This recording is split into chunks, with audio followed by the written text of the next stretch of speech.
Welcome to our daily devotional video series, Spirit 23.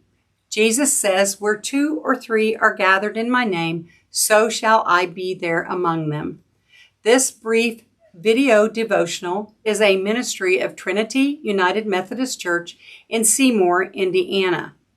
My name is Mary Ellen. Today we will be sharing devotionals from Book 1 of The Chosen. At the end of each devotional, we will offer 3 questions that you can reflect on during the day. Please feel free to share your prayer requests in the comments below. We have an amazing team of prayer warriors. Today's devotional is titled Blind Eye. On another Sabbath, Jesus entered the synagogue and was teaching, and a man was there whose right hand was withered. And the scribes and the Pharisees watched Jesus to see whether he would heal him on the Sabbath, so that they might find a reason to accuse him. Luke 6:6-7. What a strange, legalistic, and impersonal world. The Pharisees were far more concerned about rules than people. Here was a man whose hand was withered, which means nerve damage and withdrawn, a result of what we don't know. Regardless, he was missing the use of his hand in a day and age when manual labor was necessary to provide for oneself, not to mention a family. In short, his need was great and obvious to onlookers. Yet the religious leaders saw past him to Jesus, the object of their chagrin. The poor deformed man who had a name, a story, fear about the future, and probably hunger pain was just a pawn and a potential opportunity to trap the man derailing their world. And Jesus was derailing their world. Instead of waiting with bated breath to hear the Pharisees speak, people were now flocking to the man from Nazareth who continually bent the rules, which made him far more interesting and accessible to the people than the religious leaders ever were.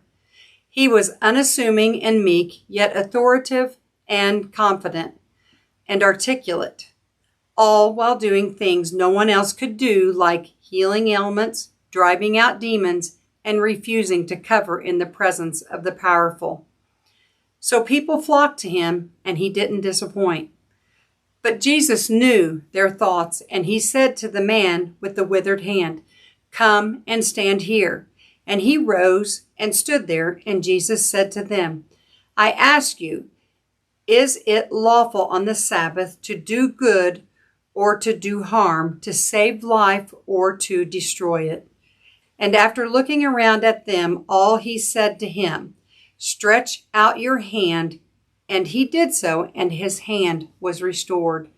But the Pharisees were filled with fury, and they discussed what they might do to Jesus. Luke 6:8-11.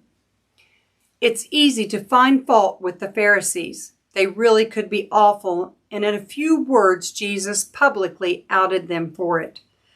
But lest we become just like them in self-righteousness and self-involvement, consider how most of us are like them.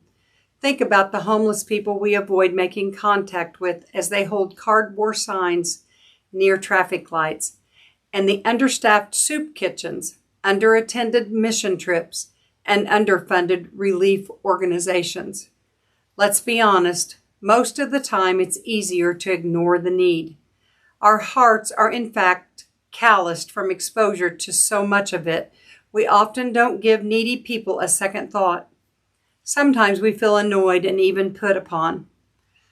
Another person at another light, we think. How much loose change am I expected to carry? And yes, like the Pharisees, we sometimes feel resentment towards those we accuse of trying to make us feel guilty. But like the man with the withered hand, they have names and stories. They have fears about the future and hunger pain. Never mind the possible reasons why their need is great. Their need is obvious. And like the Pharisees, we have much to learn from the Nazarene who never turned a blind eye. Our prayer focus. Thank God he didn't turn his eyes from your need. Repent of when you've behaved like a Pharisee and ask Him for the same heart for the needy as Christ had. Our 3 questions. Obviously, we can't respond to every need, but think of a time you could have but didn't. Why did you turn away? How would you handle it now if you got a second chance? And why did Jesus respond to needy people the way He did? What do you think He saw when He looked at them? List some ways you could react to obvious need in the future, in addition to giving money.